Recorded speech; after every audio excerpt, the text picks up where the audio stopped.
Hello, everybody. Welcome back to another episode of the Unstoppable Dad Project. Appreciate you joining me here once again for another week. I'm back for another solo episode. So, a couple of interviews have been dropped over the last few weeks. We have a couple more to come. The tempo and the timing that I'm trying to do for these interviews is obviously once a week.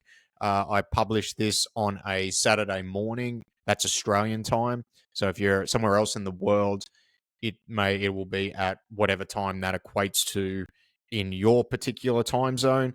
But it is generally I'm running two interviews and then one solo podcast. And on the solo podcast, it's really just about similar format to what I've done in the past, where I'm just picking a topic and riffing on it for about 15 to 20 minutes.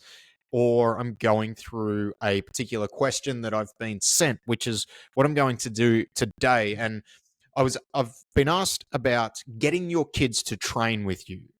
Now I've spoke about it before. My son particularly, he loves coming out to the garage when I'm training. I'm lucky enough that I have the garage set up at home where I have pretty much a full gym setup. I obviously still run some one-on-one personal training sessions there with some local people that come in couple of times a week, as well as I do assessments for my remote programs and things like that for those that can come in and see me in person out of here. So I have a business outlet to do that. A lot of people that I coach have a home gym set up as well, because from a time point of view, I've spoken about the benefits of that on the podcast previously, but from a time and convenience point of view, it's actually easier for them to invest the money in a setup at home. It doesn't have to be complex. If you want some help kind of and guidance around what I think you should do, if you want to set something up at home because getting to a gym is hard for you, then please reach out. You can send me a message on the socials. You can also book in a time. There's a link in the show notes where you can book in a time to have a free 30-minute chat with me, and we can run through that.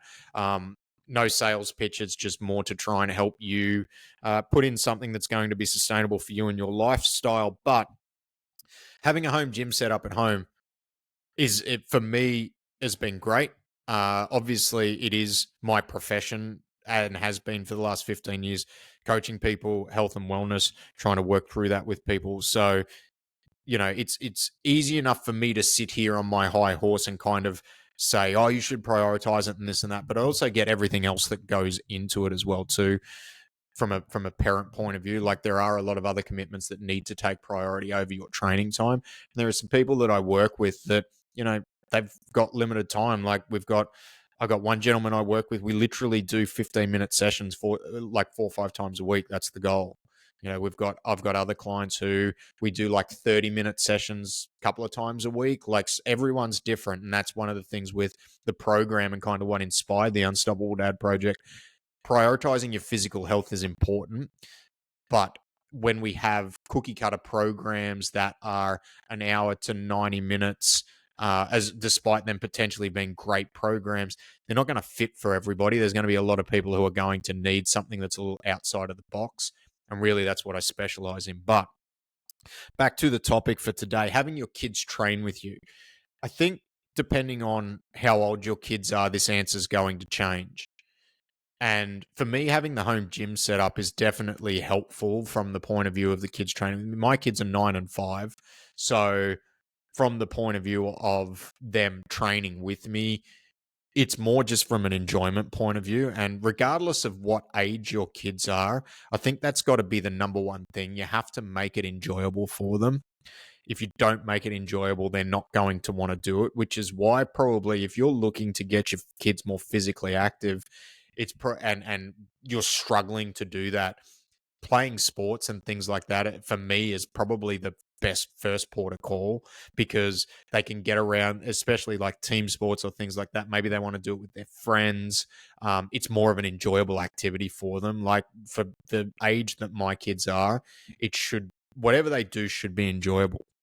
But from the point of view of, let's say you want to try and get them to do more physical activity with you, they have to see you do it firstly, and they have to see you enjoying it. Because if they don't see, if they see you doing it and it's always seeming like a chore to you. It's feeling like it's forced and you're really like, you hate doing it. And especially if like the way you describe it is like it's this real chore, it's not enjoyable, they're not going to want to do it, right? Like it's just not going to happen because they see mum or dad doing this thing despite what you say and how the benefit, like, you're not going to be able to explain to a kid the benefits of it and it sink in if what they're seeing is different to what they're hearing. There's going to be a disconnect there and a little bit of confusion within their brain about like, hey, dad's telling me that this is such a great thing for him, but every time I see him do it, he's constantly whinging about it or griping about it, or, it doesn't seem like it's enjoyable. Like, what's going on there? And that's going to probably cause them to want to shy away from it. So you've got to be seen to doing it and you've got to be seen to enjoying it. And that's the thing, like with my son, obviously it's, I believe there's a little bit of he's trying to emulate me because I'm the male of the house. He's a male. There's like a gender thing there that's where he's drawn to that, whereas my daughter's not so drawn to it. She'd prefer to come out here in the garage. We've got some gymnastics mats and do like tumbling and cartwheels and practice that type of thing. And that's cool too. Like, I'm not going to force her to pick up a weight and try and move a weight around or teach her to squat. Like, she's 9 years old. We can go through that when she gets a little bit older. Like, I want her, when it comes to physical activity and physically expressing herself, to be able to enjoy whatever it is that she does. Like, she's done calisthenics, she's done gymnastics, like she's done that stuff and she's enjoyed it. And then when the enjoyment's no longer there, we're looking to do something else. But you have to make sure it's enjoyable for them, because if it's not, they're not going to want to do it. And then later on in life, if they've been forced to do something at an early age, I believe that later on in life, that can cause more issues than it's worth forcing them to do it at a younger age. As in, they're not going to want to do it later on. They're going to basically almost, a lot of kids may even go full 180 and go the opposite direction to something that is potentially seen as a healthy behavior, just because you have tried to force it on them at a younger age. So you need to make it enjoyable and you need to make sure that you don't force it, because by kind of ticking those two boxes, they're going to they're going to be more willing to follow through with it and enjoy it. It's like getting my son to do jujitsu. My daughter has never been interested in doing jujitsu at all, and that's perfectly fine. I do believe that there's going to be some benefit for her doing it later on in life, but she's not at an age right now where we can have a conversation about why it is potentially important for her to do this, or to do it. Like, so I'm not forcing it, because if I force her to do it right now, when she gets old enough to potentially see some more benefit out of it, she won't want to do it because it had been forced upon her at a younger age. And it's the same with my son. My son wants to do it, like he loves doing it. And that's the thing. When he first started, he was very hit and miss with doing it. He'd sit out, and the guys that coach him are amazing, like very understanding. He loves his coaches that are there. They'll go, he sat out. There'd be some weeks he didn't want to do it. There'd be some weeks he did. We never forced it. The only rule we had with it, as he was working through it, was like, if we were there, you at least went and did the class. Like, if you woke up in the morning and you didn't feel like doing it, that's fine. Stay home, dude. That's no problems at all. And look, there are some people that are going to look at that and go, oh no, like he's committed to doing it and he should do it. Understand that side of things, but let's look at it from this point of view. And this is where I feel, and these are just my personal opinions, having done sport my whole life and now looking at how I'm parenting my kids. Jiu-jitsu, and also having a pretty good inherent knowledge of what jiu-jitsu is. Jiu-jitsu for me is a little bit more of a life skill. It is something that you can do over a lifespan. It is not like a seasonal sport like soccer or football. So because it's a life skill, and especially because my son is only 5, we got to remember that. Like, we've got to age needs to be considered when we're talking about getting kids active, getting kids training. He's only 5. And this is a life skill. And what they're doing in their classes, like, it's fun. They're doing obstacle courses. Sure, they're doing a little bit of jujitsu, but they're not old enough to kind of comprehend exactly what's going on. It's about getting him out, getting him active. But it's something that I want him later on when he gets into his teenage years and look, when he becomes a young man, I think there's going to be more value for him doing it then. And then the conversation with him when he gets a little bit older can be more around, hey, like, today's maybe one of those days where we've just got to go and do it anyway, even though we don't feel like it.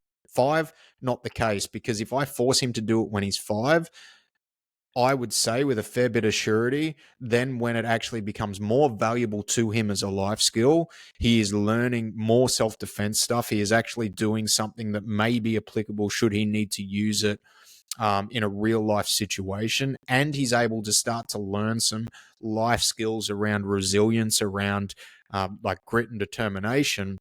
He's not going to want to do it because he's been forced to do it at a younger age. And that's the same thing with my daughter. And it's the same thing with training, like getting your kids to train with you. Like, this is something that for them, if you do it the right way, it can become a life skill for them, and it can be something that they can continue to do and enjoy as they get older. It can be a massive source of enjoyment for them, providing we don't force it upon them too early. And back to what I was talking about, like with jiu-jitsu, and that's why I don't force him to do it, because I think that there's a longer game that we're playing here rather than the short-term game. Now, if we were doing a seasonal sport, and this is one of the rules that we've kind of got with the kids when it comes to sport, if you're doing a seasonal sport, you are committed for either the year or the season, whatever that might be for that sport that you're doing. And then from there, it is a different story when we're talking about going to training. You go to training once a week. If you're doing a team sport, you have other teammates that you are potentially letting, like, this is a different lesson that we're trying to teach them for that you are letting down by not going to training. Yes, there's going to be times where you're sick. There's going to be times where maybe other things need to take priority, but that needs to be the exception, not the rule. And that's where the difference is between something like jiu-jitsu that is it is a year-round thing. It is constantly going. It is not like we're doing 6 to 9 months of this and then we're getting 3 months off. So there are different sets of lessons based off the sport or the activity that you're doing.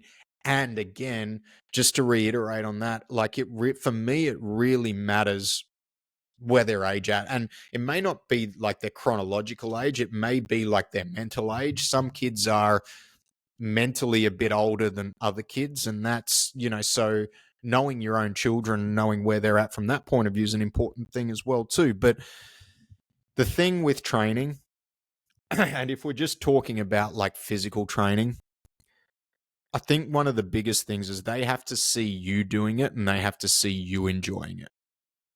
Because if they don't, it's not going to be appealing to them. It could be.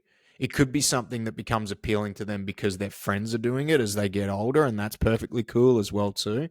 But for me, and this is the thing, they're probably never going to listen to their parents when they get to the teenage years, but kind of thinking about this is just a thought that's popped into my mind. I'd like them to be exposed to it in a way where it's going to be sensible and they're able to learn how to do it properly. So when it gets to the point that maybe their friends are wanting to start to train and lift weights and, they want to get completely jacked and, ripped and, or they want to get stronger for whatever.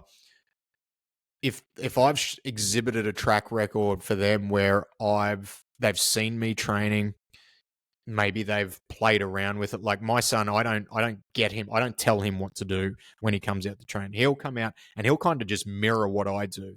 I don't want him to, because I think once you start adding too many instructions for younger kids, it starts to lose its enjoyment. Like too many rules can lead to them not doing it. Obviously, we talk about safety and when he's picking up weights and things like that, that's a different conversation.